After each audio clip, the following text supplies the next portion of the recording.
ఇలాంటి సందర్భాల్లో ఎందుకు ఇప్పుడు ఇవన్నీ అని అనాలనిపిస్తుంది? బాగా రెడీ అయినప్పుడు మా ఆయన ఎందుకే ఇవన్నీ అంటాడు. మీరు తద్దినానికి కూడా పెళ్లికి వెళ్ళినట్టు వెళ్తారు. నేను ఒక కాంబినేషన్ చెప్తా, ఆ కాంబినేషన్ లో వచ్చిన పాట మీరు చెప్పాలి. కూరగాయల మార్కెట్, మెగాస్టార్ చిరంజీవి గారు. పండు పండు పండు పండు ఎర్ర పండు ఆపిల్ దాని పేరు. కూరగాయల మార్కెట్ అంటే పండు పండు పండు. ఈ పేటకు నేనే మేస్త్రి. డుమ్ దుమ్ దుమ్ దుమ్ దుమ్ దుమ్.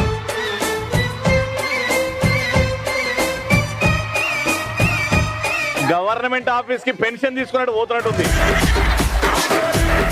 పెన్షన్ వచ్చిందా కొడకా? భూమిక సోడా, యంగ్ టైగర్. నువ్వు విజిలేస్తే ఆంధ్రా సోడా బుడ్డి. పటక్కు టక్ టక్. నీ అదరాంగు తందుకుంది మెడ్డి మెడ్డి.